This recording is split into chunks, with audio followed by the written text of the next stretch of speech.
traveling the state to bring you the latest. This is the Louisiana News Magazine.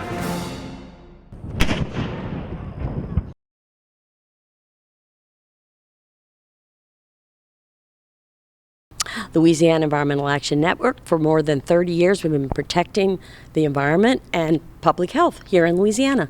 Tonight, we're having a solution summit where experts are getting together and discussing how we save our drinking water, because we have some of the purest drinking water in the nation, and we love it, and how to preserve it.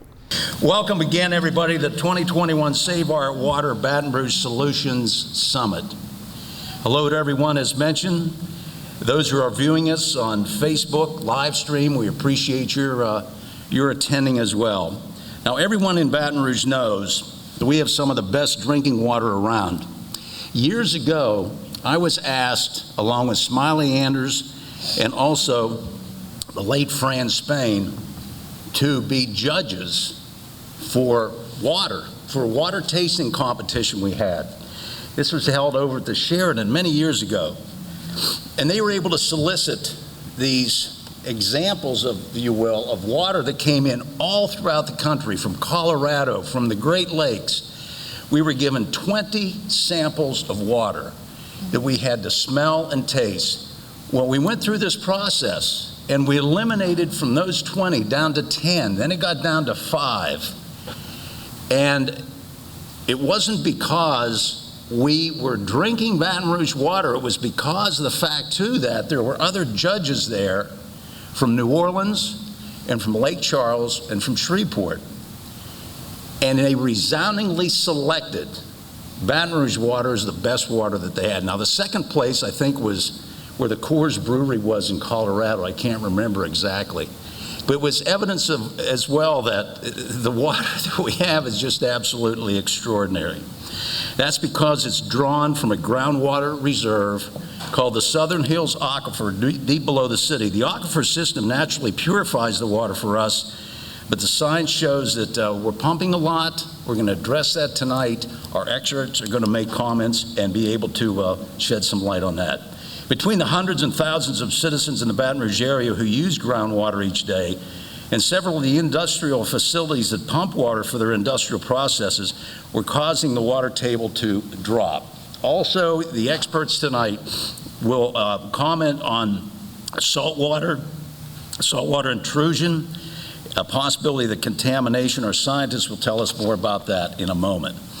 Save Our Water Baton Rouge is a campaign of the Louisiana Environmental Action Network, LEAN, that has been advocating to address the issue of saltwater contamination for several years now. Back in 2013, this issue was first brought to the broad public attention by our friend who is in the audience tonight. A round of applause for A. Hayes Town. Since then, we have collaborated with scientists, public officials, policymakers to seek a solution so that all of us can continue enjoying this water, for decades to come. Tonight, we've gathered some of the individuals who are currently working on this issue and who are invested in finding a solution. They come at the problem from all different angles, from science and policy and business. We know that it is only by working together that we can understand the depth of the issue and also be able to find solutions that work for everybody. Joining us on stage tonight, Dr. Frank Tsai, Chevron Professor of Engineering at LSU and the Director of the Louisiana Water Resources Research Institute. Yeah, a little round of applause for Dr. Tsai to be with us as well.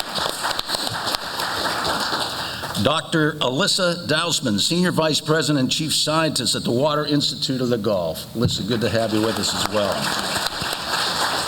Our old friend Gary Beard, Executive Director of the Capital Area Groundwater Conservation District. With the Office of Conservation under the Department of Natural Resources, say hello to Matthew Rionis. And as referenced previously, President and CEO of the Baton Rouge Water Company, our friend Pat Kerr. Thank you for being here tonight, everyone. Also, I was asked by Mary Lee to advance this message from ExxonMobil. Unable to attend tonight, this is the message that they asked us to forward. The conservation of the Southern Hills Aquifer is of great importance to our employees and to our business. We support the Capital Area Groundwater Commission and their ongoing study with the Water Institute of the Gulf to produce data-driven recommendations for all consumer, agricultural, and industrial users. ExxonMobil supports sound science found in studies commissioned by the United States Geological Survey, the Water Institute of the Gulf, and Louisiana State University. These studies should be the basis for developing effective long-term conservation strategies of the Southern Hills Aquifer. We note the technical complexities and regulatory impacts of using river water in place of groundwater. Even with the newest advances in water treatment, treated river water cannot meet the high quality of naturally occurring groundwater beneath our sites. Cooling towers used to conserve water by reuse will experience higher emissions of particulate matter, one of the criteria pollutants regulated by the EPA. Again, that is a statement from ExxonMobil. We'll begin our presentation tonight and our conversation tonight with two of the top scientists previously introduced, leading research on local groundwater management and also saltwater intrusion. First, Dr. Tsai, director of the Louisiana Water Resources Research Institute, recently made news with his work on a 3D model of the aquifer. Dr. Tsai, can you give us an introduction to the science behind the problem we are facing and what exactly is happening with that aquifer? Dr. Tsai. Okay. Can I use microphone here? Mm-hmm. Okay. Good evening. My name is Frank Tsai from LSU. Regarding why we have saltwater intrusion over here, this is a long story, but I'll try to make that story short. That if we look into the groundwater level back to 1940s, that we start to have lots of groundwater pumping around 1940s. You will see we have artesian wells, which means that the water level is above land surface. When you drill a well, you will see the water flowing out of wells during the 1940s. And very fortunately, we have lots of aquifers. An aquifer means permeable geological zones that can store groundwater, and groundwater will move very easily to those water wells. We have lots of more than 10 aquifer sand, and in the 1950s, USGS started to realize that we have a solar water at the south side of Eastern Baton Rouge Parish. That time they did not realize there is a Baton Rouge fault. In the 1960s, they started to understand there is a Baton Rouge fault really separate fresh water in the north and the solar water in the south.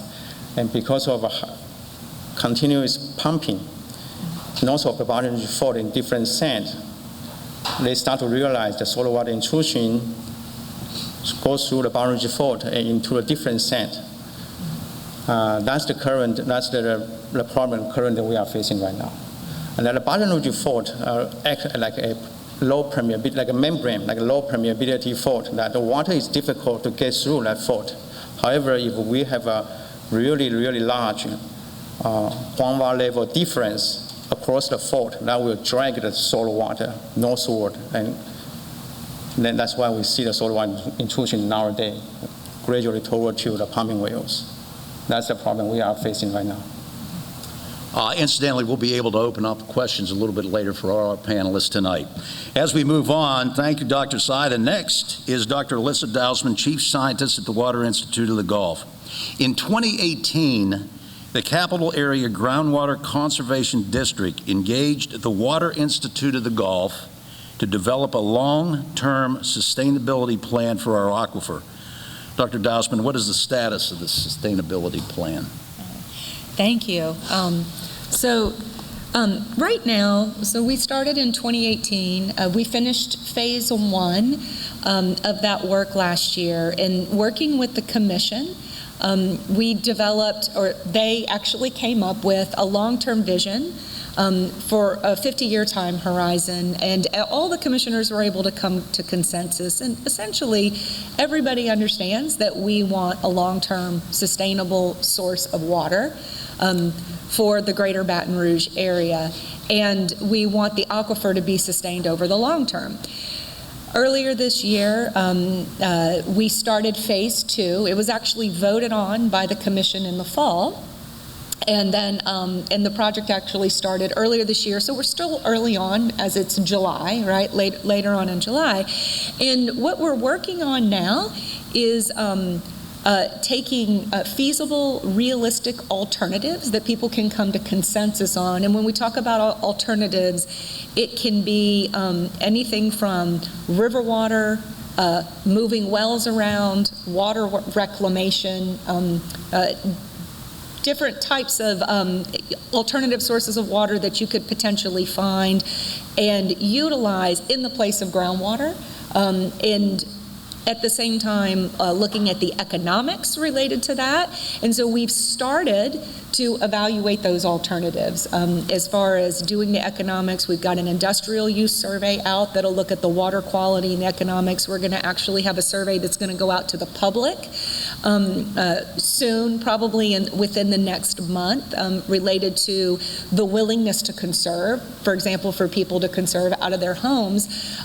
We're actually working with Dr. Zai because he's developing a large-scale water availability model so that we can evaluate those alternatives into the future over the long term of the different sands to say, okay, if we reduced the pumpage by this much, found some alternative sources of water, what would that look like in regards to the water levels? What would that look like in regards to the saltwater intrusion over 50 years? So he's in the process of building that, right? That hasn't been done, right? We're still in early phases. This process is going to be about 3 years. So I want to set people's expectations that we're still early and there is still a lot of work to be done. And at the same time, it's important for people to know that work is being done. So with the marriage, if you will, of the model and also your research too, possibly 2 to 3 years from now, that data will be available to further identify. Well, and I think that, we will make data publicly available along the way as we can, so we can keep the public informed. We're going to be releasing a website that's going to provide a lot of information on this, actually in early next week. And the commission will also be able to preliminary make some decisions based on information they get as we provide it to them. But I would say that the long-term strategic plan won't be ready for a few more years. Dr. Dossman, thank you. Dr. Sy, thank you. Next, we'll turn to the regulatory bodies which have authority over the aquifer. In 1974, the Capital Area Groundwater Conservation District was formed by an act of legislature. The district is governed by 18 commissioners, the Capital Area Groundwater Conservation Commission, and the acronym CAGWCC. A 2016 legislative auditor's performance audit brought some significant issues to light, including that, quote, the commission does not effectively regulate withdrawal of water from the Southern Hills Aquifer, so the saltwater encroachment can be reduced and the supply of fresh groundwater can be sustained. In late 2020, the CAGWCC hired a new executive director, Gary Beard. Gary, thanks for being with us tonight. Under your leadership, does the CAGWCC have a new vision for managing our groundwater? I can't speak to whether it's new or not. I would say maybe it's somewhat different. Maybe if I explain a little bit of where I came from and what's the motivation behind the new vision, if you will, share with you something. Years ago, and when I was in Troop 12 at the Boy Scouts, a tenderfoot, we went on a camping trip to Avondale. And we went there and we had an artesian well. We filled up our canteens and cleaned out the mess kits and got the water for the fire. And by the time I made Eagle, a few years later, that artesian flow had turned into a dribble. Wow. And I remember asking someone there, like, what happened? And the answer was, it was just a natural occurrence. And it stuck with me. It stuck with me through the years at LSU and civil engineering. It stuck with me through, building environmental systems throughout the world. It always stuck with me. It stuck with me in my 2 terms in the legislature. So much so that while I was in the legislature, and it still sticks with me to this day, but in the legislature, I was fortunate enough to be able to pass the Reclaimed Water Law of Louisiana. I wrote that bill in my first term, and we were blessed to be able to get it through. And what it did is it just encouraged industry to be able to use other sources of water, especially reclaimed water, to be able to use that for cooling towers and for irrigation and other purposes. So the events in my past kind of shaped that thought, that school of thought. And when I was selected to be executive director of Capital Area Groundwater, the first thing we did was to implement a contract with the Water Institute, LSU, to bring together scientists, engineers, geologists, to come together and formulate a plan, and like Dr. Zai had said, to be able to put together a three-dimensional model, a predictability model. Parallel to that, with the blessing of the board, we were able to start a metering program. Right now, the water that's withdrawn from our aquifer is, in many cases, is unmetered. We're going to put meters on every well. We will know exactly how much water is coming out of the ground, at what rate it's coming out, and the totals. We're going to know those answers and get that data to Dr. Zai, to USGS, to the Water Institute, to be able to formulate a rather accurate model, we hope, a predictability model, so that we'll know what plans we can implement that have the greatest effect on our drinking water supply. So the vision, protect and preserve, enhance, sustain our precious drinking water supply. I guess, Pat, look, 2,000 years ago, Augustus ruled the known world. He was in the beginning of Pax Romana. 2,000 years ago, a young boy was born in a stable in Bethlehem who changed the world for the better. 2,000 years ago, the rains began to fall in central Mississippi on a tribal nation called the Natchez. Today, over 2,000 years later, that water is now under our feet. It took 2,000 years for that water to get to us. It traveled through those sands and got purified and gave us probably the best drinking water in the world. And it's up to us to protect it. It's up to us to be good stewards of that awesome, precious gift that we've been given. That's the vision. That's where I stand. Thank you, Gary.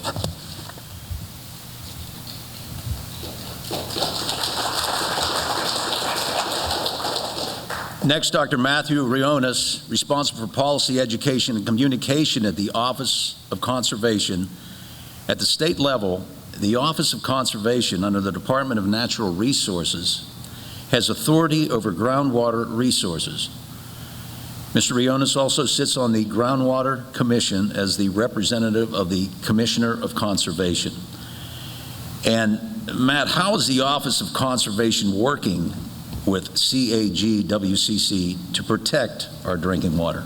Well, thanks, Pat. I want to give a little context to our working relationship, and it requires a little bit of just a little bit of background. So the Office of Conservation really started out as regulating the oil and gas industry, and in the early 2000s, the legislature provided the Commissioner of Conservation with statewide groundwater authority as well. Of course, by that point, the Capital Area Commission had been in existence almost 25, nearly 30 years.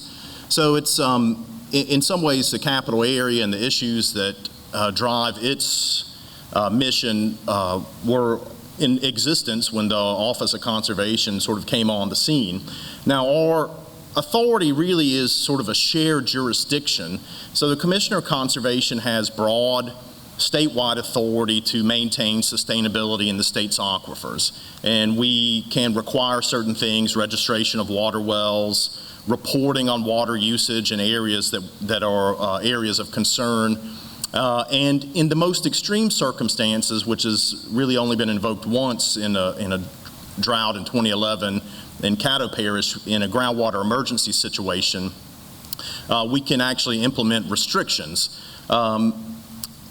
That's sort of the limit of our authority. We have sort of a broad authority.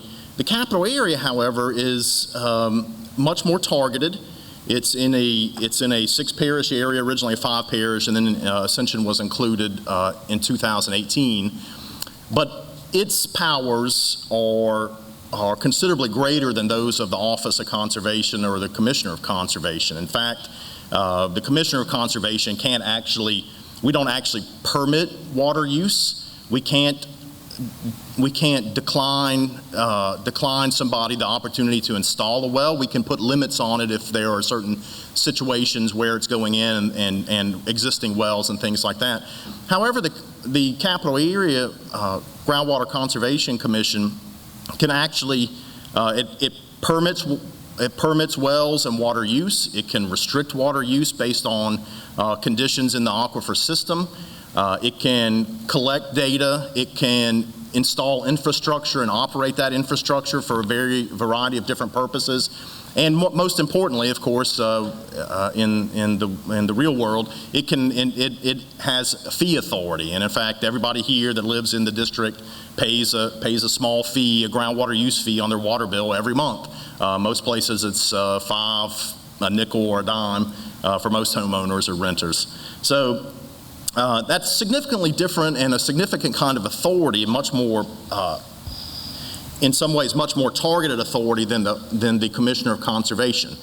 I'm not trying to punt this over to Gary, but you just did. I did, right? So it's as we understand it, it's a shared jurisdiction, and in fact, in the statutory language, the Capital Areas Authority is based in conjunction with the Commissioner of Conservation, current Commissioner Richard Ayub. So we've always tried to work with the capital area. We've always understood them to be, as the legislature created them, as the frontline regulatory authority in this area. They have much more extensive authority than we do. Ours is sort of like a sledgehammer, whereas the capital area has more of a scalpel, a different set of tools in their toolbox to utilize in regulating groundwater use in this area. And of course, they have that all-important fee authority to raise the money necessary to do the things that they need to do. So we've always, I came on board the Capital Area Commission in early 2014, and I'm sort of the old man there now, which is odd, but I was looking back at some minutes from a meeting back in 2016, and I'm the only one left of that group, so that's somewhat surprising to me. Of course, I serve at the will of the commissioner. I've served for 2 commissioners now, Jim Welsh and then Commissioner Ayub. And really, our focus all along, and especially most recently under Commissioner Ayub, has been to put everything else aside for right now. Let's focus on getting a long-term management plan in place. And I'm very proud. It's taken a lot of work to get to where we're at right now, working with the Water Institute, working with the major users, and there's still a lot of work left to do. But for all those years, the capital areas never had a long-term management plan. And again, we're going back to 1974 when it was created. It began operation in 1975. So that's a long time to go without a long-term strategic plan. We've got to understand what the water use is, what the stresses are, and then, of course, understand the different alternatives to that water use that are available to us, and of course the costs and benefit of all these different things.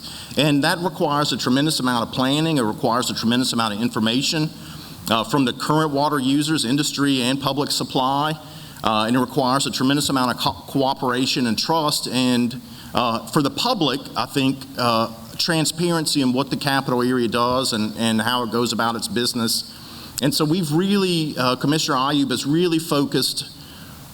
Our goal or our mission is to support the capital area in getting this long-term management plan in place so that we can evaluate all the options in front of us and understand what things are going to cost. If we need to put in infrastructure, if we need to enforce restrictions at some point, if we need to shut in wells and move transmission systems, all that's going to take time, it's going to take money, but but we have to start with a long-term plan, long-term goals, and that's really has been Commissioner Ayub's main goal, right? The past few years in his tenure in office is to get the capital area on that track, and we've done everything we can to try and do that. Most recently, I think one of the big steps was to try and get a comprehensive water well metering program underway, and I know Commissioner Ayub and Gary worked very close this past legislative session to get some state funding commitments out of the legislature, and so that's a huge step in the right direction. And as I think Chairman Daniels noted at one time that, and I can't disagree with him, and to my knowledge, that's really the first time that the capital areas has sought out funding from the state to accomplish some of its big goals. And so it's a big step, and I think we're moving in the right direction. There's a lot of work left to do, without doubt, and I think that's our role, is to really support the capital area in that frontline regulatory role, to provide as much support as we can and provide as much expertise as we can, or even political assistance, however that may be. So. Thanks, Matt, and please extend our best wishes to the Commissioner. Absolutely, absolutely. Thank you. The moderator also has the opportunity to go off script on occasion. So before introducing our final panelists tonight, I just want to extend my personal appreciation to the Owen family. Gene Owen was a dear friend and was great support to me with Coats for Kids and fill a prescription for the needy. And Pat, you're also making sure I have safety on the parade route there for the St. Patrick's Day Parade.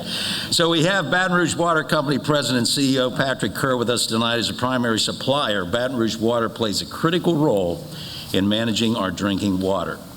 So Pat, what part does the Baton Rouge Water Company play in sustaining a clean and fresh supply of drinking water for their customers? Pat, thank you for being here tonight, and thank you to Louisiana Environmental Action Network for inviting us, and really thank you for being here. The fact that you care about this issue is all important in solving it. So again, thank you. I want to talk a little bit about what an aquifer is. I think there's a big misunderstanding, just to kind of set the playing field a little bit, and tell you if you've ever flown over the mountains or driven through the mountains, the Smoky Mountains or something like that, that's what our topography looked like when the glaciers receded. Over eons, water from the ancient Mississippi and Tennessee rivers, carrying a whole bunch of sediment, filled those valleys. The aquifer is not like a swimming pool that we can stick a straw into, and wherever we stick that straw, we draw water. We've drilled many wells in Baton Rouge. Some we happen to find the bottom of the ancient riverbed, and we produce water. Some we find the mountaintop, and there's no water there. Sometimes we drill a well, and believe it or not, we find a stump. And guess what that stump is doing? It's putting out color, and we get water that we cannot use because it's colored with organics from ancient times. So the aquifer is not a simple reservoir of water that we're just trying to protect. It's a very dynamic, very ancient body of water. It's as dense as anything you could imagine. The aquifer, when we take a core sample of these aquifers, looks like a piece of concrete, which is why the water that fell when Christ was walking around is in our deepest aquifers. The shallower aquifers on which we rely recharge in the Thompson Creek area, so much closer to us. That water is produced with much less time underground. But anyway, Baton Rouge has, depending on who you speak with, 6, 7, 8 separate and distinct aquifers below us. They're separated by clay layers. That's sediment that came down over the ages, the Pliocene era and other ages, kind of changed over time and laid down different layers. The good news about that is those aquifers are very well protected from any kind of surface contamination. They're protected by those layers of clay and silt and sand that are below us. The deepest aquifers we use, as Dr. Sy said, the water fell about 2,000 years ago. The problem we're having right now is not that we're dewatering the aquifers. So if you think about it this way, the aquifers start in the north, and they flow down dip to the Gulf of Mexico. I think that's what you used to call it, right, Pat? The Gulf? Yeah. Anyway, to the Gulf. We're really fortunate. Another thing that happened long ago is this fault that we're talking about. And if you think about these sands, years ago were conduits to the Gulf. And when it faulted, it fell almost perfectly across the sands, and the clays blocked the flow of water across it. So we end up with this dam, and you see it when you drive around Baton Rouge, Highland Road, the escarpment it's called, along the I-12 corridor. It goes right through Baton Rouge and into the Florida parishes. So that's the aquifer system that the Southern Hills Aquifer is that we're talking about. Several of those sands are in fact under great stress. Some of those sands are recovering. We draw an awful lot of water from what we call the 1,500-foot sand, and it's just years ago when they decided to name them, it was easier than coming up with names, I guess. They based it on its depth below the ground to the water level in the industrial area. So if I'm talking about the 1,000-foot sand, it's 1,000 foot deep at Exxon, it's 800 foot deep in Clinton, and it's 1,200 feet deep where we stand. So what we're talking about, again, are these separate and distinct sands, and we need solutions for each of them. We've studied individual sands over time. What Dr. Sy is doing and what the Institute of the Gulf is doing is studying this as a system, and I think we're going to find there to be an awful lot of good news in what we find, some not so good news. The great news is when Gary was serving in the legislature, I believe, we changed the law, or they changed the law to state that drinking water, public supply, is the highest and best use of groundwater. That doesn't mean that we can tell industry, go to the river, without scientific, sound reasons. We cannot be arbitrary, which is why Gary's got his work cut out for him. What we don't want to have happen is we pass all these rules and we haven't met the muster of proving it, and a judge throws out all of our work. So what is Baton Rouge Water Company doing? Our plan for sustaining water, and I do want to talk about that in my closing because you guys are a big part of it, and everyone who's watching from home is a big part of it. But we have been working, we worked with Sonny. I sat down with him many times, and Sonny, thank you for taking up hydrology as a retiree. He's been a voice for drinking water and groundwater in Baton Rouge since. But what we're pushing to do is make sure that our grandchildren's grandchildren are still drinking this same water. They put a bottle of water on the table, and I'm probably going to open this in a little while because I'm losing my ability to speak. But I got the tap water, Pat. I know you did, and I feel really bad I didn't ask for it. This is drawn from our aquifers. This is Kentwood water. It's drawn from our aquifers. The aquifers, again, exist through the Florida parishes. And what I don't like about this is the plastic it's in, honestly. This is a bigger issue for me than just about anything, seeing what it does to the environment. So anyway, again, thank you for being here. I hope I answered your questions somewhere in there, and I look forward to some more conversation. Thank you. Thank you, Pat. We're going to move on to the next segment, if you will, and these questions that I am going to direct have been constructed, if you will, by the committee, and we'll start off to each of the panelists. Let me just say again, thank all of you for sharing your expertise. I believe we've captured a lot of information about the Southern Hills Aquifer and your perspective on protecting our drinking water. So the follow-up questions to each of the panelists, please respond. What, in your view, is the single biggest barrier to ensure that the Southern Hills Aquifer system will continue to be a clean and sustainable source of drinking water for Baton Rouge and the surrounding areas well into the future? We'll go from left to right across the stage. Dr. Sy, I would like to start with you. Okay, if you're asking me about what is the biggest barrier to have a sustainable groundwater in this area, I would say is the lack of effective action. I think I've been here at LSU for 18 years. When I first started to come to LSU, the first thing I find is that we have a significant saltwater intrusion problem in Baton Rouge. Over the last 18 years I've been here, I don't really see a much effective approach to protect our aquifer right over here. So that's to me, that would be the biggest barrier. But that barrier will be easy to be removed once the government Like now we have a new leadership from the Groundwater Conservation District over here. Now we have a new leadership and lots of new members on the commission. And they are, from what I see in the past 2 years, they are taking active role to try to protect our groundwater over here. So I think that barrier will be moved soon once the commission really take actions to protect our groundwater, our aquifers. Dr. Dossman, again, repeating the question, what in your view is the single biggest barrier to ensure that the Southern Hills Aquifer system will continue to be a clean and sustainable source of drinking water for Baton Rouge and the surrounding areas well into the future? Well, Frank kind of took my answer, but we didn't talk ahead of time. So, no, thank you, everybody, and I actually just appreciate Dr. Rionis's information. I was like, they're doing a better job of articulating what we're doing than we do, but that's what happens when you get scientists on stage.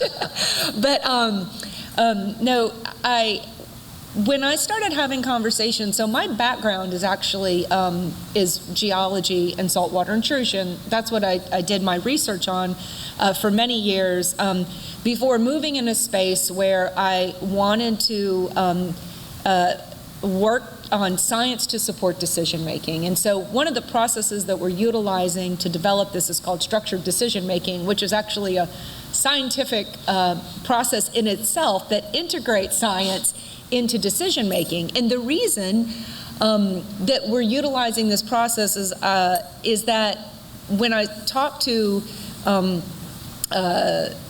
Barry Huggins, he was the chair at the time, and William Daniels, who is now the current chair, years ago, they said, we have a problem, we need your help, and you have the background to help us. Well, obviously, Dr. Zai has the background, and there are a lot of people who have the background. And so I started talking to him, and there's 18 commissioners now. I'm sure you all know, it's hard to get 18 people to agree to anything. I mean, let's just be realistic about that, right? I mean, if you had a football team or a soccer team and you have a coach, the coach makes the decisions. That's not how the commission works, right? They vote, but at the same time, you also want them to come to agreement and consensus. And so it does get back to decision making. And so when I talked to them, I said, well, you actually have more than one problem. It's not just an aquifer sustainability problem, it's also a decision-making problem. And that's where we started with phase one in let's get all the commissioners on the same page. Let's talk about where we want to go. What is your long-term vision? Where do you want to be in 50 years? And then once we all know where everyone wants to be in 50 years, which, by the way, everybody wants to be in the same place in 50 years, then you start doing the hard work, which is how to get there. And that is the hard work. That's the barrier, is the hard work to come to consensus to make decisions. And as Matt Rionis said, having the data and information in front of you such that you can make it. And it's not as simple as what does the groundwater model say. It is the economic analysis that it takes of what alternatives are we going to look at and how much is that going to cost? Is it going to be 10 million? Is it going to be 50 million? Not only that, what is the future going to look like and the needs of the aquifer? What is population growth going to be? So the demand on the aquifer today is not necessarily the demand in 50 years. So what is Baton Rouge going to look like? What is industrial growth going to look like? It's complicated and it's dynamic. And so it is a lot of information. That's why it's going to take a couple of years, because the commission has never embarked on this, as Matt said. This is the first time. But as Frank said, I'm optimistic. They're at the table, they're having these conversations, they're funding this work, they're embarking, they've come to consensus on a vision, on fundamental objectives, on how to measure those, to fund the modeling work, to fund the economic analysis work that Fries and Nichols is working with. We're partnering with the USGS as well on the decision analysis. There's a lot of partners coming in, to work on this. And I'm optimistic that with the right data and information and through the structured process, that this commission will be able to come to consensus on some decisions. Thank you. Here's the optimism, Gary. So your thoughts on the barriers? Yeah, there are a lot of encumbrances that I've seen I've only been in this seat, in this saddle for 8 or 9 months now. Seems like years at days, some days, but it's sometimes difficult. There are political differences that you find. We have 18 board members from various groups. It's hard sometimes to get consensus. There are political realities that we have to deal with. Dealing with legislators, Senate and House, dealing with the governor's office, dealing with everyone. We have allies. Commissioner Richard Ayub, the Commissioner of Administration, the governor's office has been very supportive. There are political encumbrances that we have to deal with, certainly. There are certainly economic issues that we have to deal with and difficulties, which is why we went this year to the governor and to the Commissioner of Administration, and they agreed to provide the funding for our metering program so that we would minimize the effect on our households. But there are economic issues that we're going to have to deal with, and we will. But sometimes,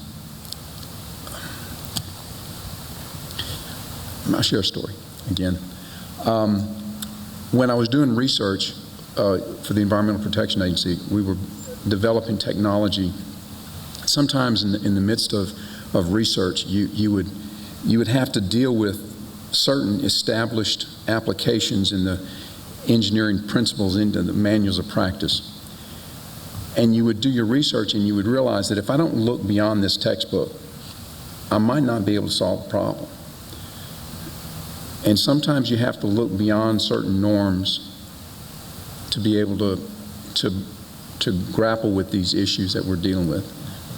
And I think in this particular case, that's one of the issues that we have to deal with, certain mindsets that have been established for years, and we're dealing with certain perspectives that we've got to try to understand. But that being said, I have no doubt in my mind, none, that we'll be able to come up with the right solutions, the right scientific, as Pat said, the right engineering and scientific and geologic-based solutions that are firm and that we can place our trust in. And we're going to overcome these difficulties, and there's no doubt in my mind. Thank you. Well, Matt, it sounds as though when we talk about barriers, I just heard 3 responses that showed some encouragement moving forward. Right. Well, so they're saying there are no barriers? Is that what they're saying? No. You speak to the mountain. So we in the Office of Conservation, and this goes certainly Commissioner Ayub, but actually really going back to Commissioner Welsh, even before Commissioner Ayub took over in 2016, that when we were looking at this issue, it's like, well, we've got to have a long-term strategic plan. There's got to be some. We've got to understand all these different factors going into it, because as everyone has pointed out, it's a incredibly complex aquifer system. Each of those sands requires a certain management plan, and then you have to manage them sort of in conjunction with each other. There's complicated economics. Certainly, anytime there's money involved, there's also politics involved, and so there's all these different things that have to be balanced out, and you have to sort of understand how all these fit together. But the sort of the goal of the Office of Conservation really was to try and get this strategic management plan underway and in place. Really what we were looking at when we started talking with the Water Institute and some of the members of the Capital Area Commission, it's like, look, for a long time we've known about coastal land loss. And in the 80s, there really was a huge emphasis on coastal management, and then eventually you had the CPRA created. And what CPRA does every 5 years is to create a new sort of coastal management plan. And we said this is kind of what this region needs, because it's a tremendous resource. There's a tremendous amount of groundwater available. It's in certain areas, certain sands, there are challenges. Saltwater encroachment is a reality. Water level decline inside those aquifers is a reality. There is environmental degradation that has happened over decades. And that's just sort of the way things have evolved, really going back, I think Dr. Sy pointed out to the 1940s, and the Office of Conservation, and in our analysis sort of put that as the sort of the main sort of dividing line as well, because in the 1940s you had World War II and the increase in industry here in Baton Rouge, and then in the 1950s and 1960s you had a tremendous increase in industry. And so you had a huge, not only the growth of the city, the population, but also the growth of industrial use of groundwater as well. Now that has, and really that sort of accelerated the saltwater encroachment and water level decline in that period, really the 40s through the 60s and up into the 70s and 80s and up to today. So it's an issue that has a long history. There's a long history to it. It's unfolded over a long time. We're not going to address those challenges overnight, and I think we have to be realistic about that. There are, again, complexities here in terms of economics, in terms of interests, in terms of just infrastructure. I mean, they're huge. I mean, Pat, you can speak to this. I mean, moving water lines. It's a tremendous investment in time and money and effort. So these are huge issues we have to tackle. But we really have to start with having a management plan in place that identifies what do we want to see in the future, and how do we get to that? How do we get to that future? Right? How do we get to, if we establish these big goals, then what are our options to get there? And when we evaluate all these different options, what are the costs and the benefits? And that's really where you, as the people in this district, the people of Baton Rouge and the surrounding area, have to be engaged. This is where you have to be engaged with your elected officials, your elected representatives at the local level, at the state level. These are real issues that this commission, the Capital Area Commission, is dealing with, trying to get its hands around. And this is something that I think the public at large needs to understand as well. I think some of these things that the Capital Area is doing, especially in the past year, 2 years, really is, we probably need to do a better job of advertising those. This is really the first time that I think we've gone out of our way, Gary, to talk about, having this strategic plan in place. And I think that probably would at least allay some public concerns about the groundwater situation. That in fact, there is a lot of groundwater out there, and Pat, you can attest to this. I mean, there's a tremendous amount of groundwater in this system. There are specific challenges, and getting that groundwater out and making sure the infrastructure is in place to manage it is really the challenge. But that takes planning, and that's going to take time. And I think the best that we can do is to convey that to the public, that this is what's going on, and this is the direction we're heading. And to be open and transparent about that. I think, just in the past, I just think that the commission did a not great job in advertising what it was trying to do and its mission and how it was going about that.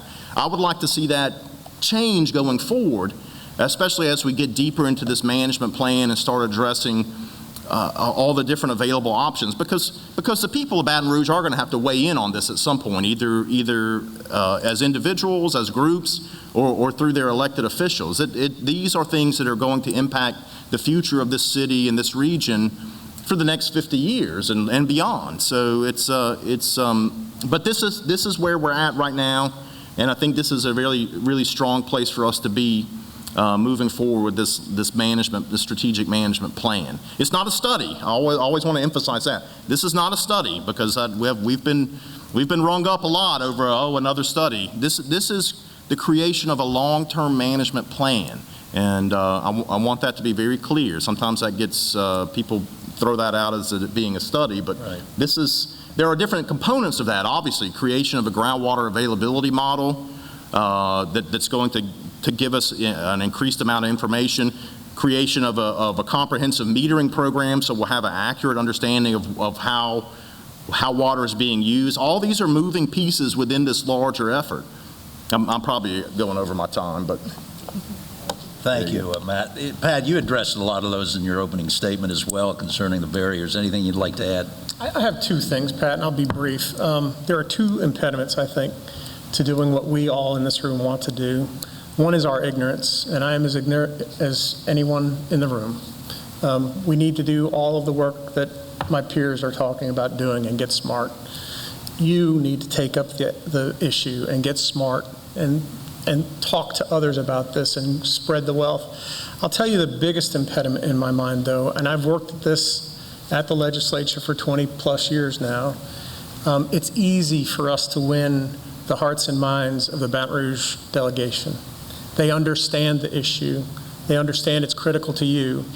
But there's legislators from all over the state who have not been educated or taken the time to educate themselves. And we need to figure out how to speak to them and how to make sure that when we bring them hard science, that they listen to the hard science and that they take the issue seriously as a statewide issue. I've been nominated by several governors to serve on drinking water task forces, groundwater task forces. After each of the last 3 droughts we've had, I've served on these groundwater task forces. And those groundwater task forces do incredible work. And it's just about the time we're finished, guess what happens? It starts to rain. And all of the information gets put in binders and put on shelves and forgotten about. The fact that you're here tonight in one of the wettest years of our known history matters. We're not here because we're under extreme acute stress in a drought. We're here because we care about this issue. So anyway, again, I think the biggest barrier is ignorance. It's our ignorance, and it's ignorance at the Capitol. Thank you. Gary, on to you. Since taking over in September of 2020, you've had a clear vision of tackling problems. 9 months into it, you optimistic that this thing could be fixed with maybe solved in over 40 years? My wife thinks after 40 years, she still thinks I'm the eternal optimist, even after 6 kids. Let me rephrase the question. Yeah, okay. I tell you, a friend of mine recently sent me a quote from Winston Churchill, and it said that a pessimist is someone that sees a difficulty in every opportunity, and an optimist is the one that sees an opportunity in every difficulty. And I will tell you right now that I am supremely optimistic. It's not going to take 40 years. I can't tell you how long, but I will tell you that what we're doing tonight is an indication of where we're moving. Everyone, thank you so much for being here, but for you and the friends and everyone for being involved, for standing up, for speaking out. It's like Pat said, it's important because we're all in this together. And when they asked me that kind of I'm not sure if I took one step forward or everybody else took one step back, but when I got selected to this spot, I really believe that all of us have the same goal. Look, this problem that we face, truthfully, it's not so much us as it is our children and our grandchildren and our it's what we're leaving behind. It's what we're leaving for them. And everybody that works here, industry, everybody, all of us want the same thing. We all love our water. We all want the best for our children. We want the best for the future of this area. We love our home. We want this. It's just how we're going to get there. But I truly believe with all my heart that we will. We're going to solve this problem very quickly. We're going to get there. And we're all going to be pulling the same, we're all going to pull in the same direction very soon. I really believe that. Thank you. You know, Pat, it seems so simple when you see half of the western portion of the United States drying out and burning up and susceptible to fire, that there was always this thought process that gee, if you can just activate the desalinization efforts, create all this water, put the fires out, let the people in California water their plants. 40% of the produce we receive here in the country comes from those great areas in California. So the committee said, from a company perspective, if the CAGWCC is not able to address the problem of saltwater intrusion, is it possible there will be efforts moving forward with the Baton Rouge Water Company that they could utilize the Mississippi River for public supply? Now, I know that New Orleans tries that, so your perspective on that? New Orleans actually does it pretty well, but no, never. We will not go to the river for water. I say that.